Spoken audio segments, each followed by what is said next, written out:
Let's keep it a buck 50. We are in 2026. The manga is currently on a break after the absolute insanity of chapter 1172 at the time of recording. And the One Piece community is currently a literal war zone. On one side, you've got the pre-Timeskip elitists who missed the days when Luffy was just a rubber boy and Sanji wasn't a biological experiment. On the other side, you've got the New World Glazers who think Gear 5 is the greatest thing to happen to animation since the invention of the frame. But the real debate, the one that actually matters for the legacy of this story, comes down to that 2-year gap.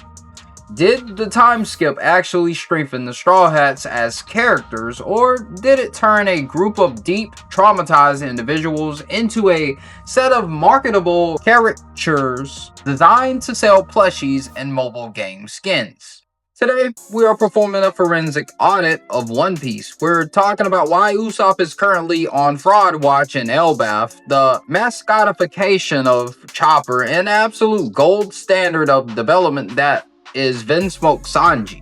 Grab your sake and your tinfoil hats. We're going deep into this one. To understand if the characters got worse, we have to deconstruct how Oda writes development. Pre-Timeskip was the era of assembly. Every crew member was recruited through a crucible of personal trauma. Nami's Arlong Park, Robin's I Want to Live at Ennis Lobby. These were arcs where the characters were the main plot. In those early days, the story was about finding your place, but once we hit the new world, the narrative mechanism shifted.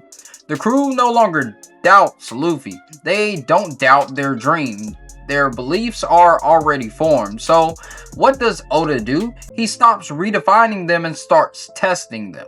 Critics call the characters static now. They say Zoro is just a cool guy who gets lost and doesn't show emotion anymore, but look at the stakes. In the new world, these characters are responsible for entire nations. Zoro isn't just a swordsman, he's the grounding force of a Yonko crew. The development moved from the internal to the external. They aren't changing who they are proving who they are under the weight of an 800-year-old conspiracy. If you feel like they aren't growing, it's because they've already graduated. They are now the professors of the new world, and the world is the student. Let's talk about the monster trio, because they are primary counter-arguments to the weakened development theory. Luffy's maturation is a masterpiece of reverse aging. People complain he's too silly now with Gear 5. But the Elbaf arc in early 2026, specifically chapter 1171, shows that this childlike wonder is his ultimate power. He is finally free of the trauma of Marineford. He isn't being stupider. He's becoming a god who rejects the rules of the world government. And Sanji is the gold standard. If you think post-Timeskip characterization sucks, you clearly skipped Whole Cake Island. Oda took the perv gag and recontextualized it into a deep-seated fear of losing his humanity. In Wano, he literally tells Zoro to kill him if he turns into a machine. That is the highest level of psychological depth we've seen in any shonen protagonist group, period. The Wings of the Pirate King are currently at peak performance. By January 2026, the community debate isn't are they strong, but are they equal? New lore from the many magazines and the manga panels suggests Zoro and Sanji are more relative than ever, specifically during the clash with the Holy Knights. They have evolved into a tactical duo that stands shoulder to shoulder with legends like Rayleigh and Gabon. Now, let's get toxic for a minute. We have to talk about Chopper and Robin. This is where the weakening argument has some real meat on the bones. Chopper used to be a terrifying beast who didn't know what he was. He had a darker storyline about belonging. Post-Timeskip, he has been systematically mascotified to sell plushies. Oda admitted he made Chopper cuter because of the anime voice.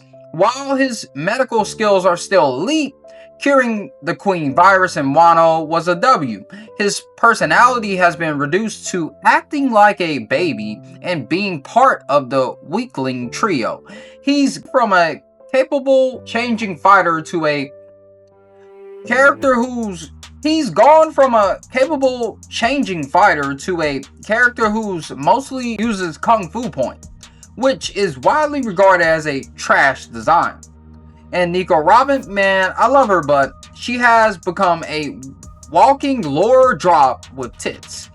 She has one of the best 1v1s in the series against Black Maria, showing her demonio flua form, absolute fire visuals, but besides that, she spends most of her time in the background until the poneglyph needs to be read. Fans have been begging for her to use haki or take a more proactive role. This is the sidelining problem. With 40 plus characters per arc in the New World, the non-monster trio Straw Hats often feel like they are just along for the ride. Frankie didn't even have a meaningful conversation with Vegapunk on Egghead, the literal center of his power system. That is a massive missed opportunity for character-driven storytelling. But the biggest litmus test for the time skip's success is Usopp. Usopp's dream is the only one that isn't a physical destination. It's a state of mind to become a brave warrior of the sea. The community is currently in the civil war over Usopp. Since Dressrosa, which was 10 years ago in real time, he hasn't had a major locking in moment. He's regressed in Wano, pleading with Nami to lie for survival. People are calling him a gag character who has lost his purpose. But wait, let's diagnose the situation. We are in Elbaf right now in the manga. Oda has been setting this up for 24 years. Chapter 1172 shows Usopp bound by Gunko's arrows. The Usopp is a bum agenda is loud, but the narrative setup is clear. He is at his lowest point, so he can have a Sogeking style breakthrough. The theory, Usopp isn't going to get a physical power-up that makes him a monster. He is going to achieve his dream through self-sacrifice or by leading the giant children against their nightmares. If Oda delivers on the David versus Goliath parallel with Prince Loki, the time skip will be vindicated. If he fumbles this and Usopp just stays a coward who wins by luck, then the weakened development crowd wins the argument. We have to talk about the medium itself. A lot of the perceived flanderization isn't the manga's fault, it's the anime's. For years, Toei had to stretch one chapter into one episode. That means characters have to repeat their gags, Brooks panties, Sanji simping, just to fill time. But look at the 2026 outlook. Toei is switching to a seasonal format in April with the Elbaf arc, only 26 episodes a year. No more recaps, no more 10-second reaction shots of her crying. This is going to fundamentally change how we perceive these characters. We are going to get high-tempo, Sakuga level episodes consistently. And we'll finally stop getting 10 minutes of recap at the start of every episode. I hate that. I've hated that for so long. And then there's the Wit Studio remake, The One Piece. Characters designer Kyoji Asano is obsessed with capturing the soul of the early art style. This remake isn't for us, it's a correction. It's designed to remind a new generation why we cared about these people as individuals before they became global icons. Between the Toei seasonal shift for the final saga and the Wit remakes for the origin, we are getting the best of both worlds. We are seeing the characters' formative growth and their final test simultaneously. It's a narrative loop that actually fixes the issues caused by the weekly grind. Finally, we need to address the lore. In 2025 and 2026, Oda has used historical flashbacks as a proxy for character depth. Look at the Egghead arc with Kuma. We didn't get Straw Hat development, we got a 10 out of 10 tragedy about a side character that made the entire crew more meaningful.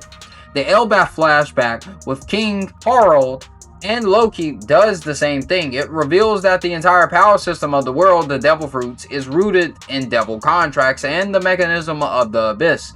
This is the retroactive depth. By making the world more dangerous and twisted, Oda makes the Straw Hats' unwavering loyalty to one another feel more heroic.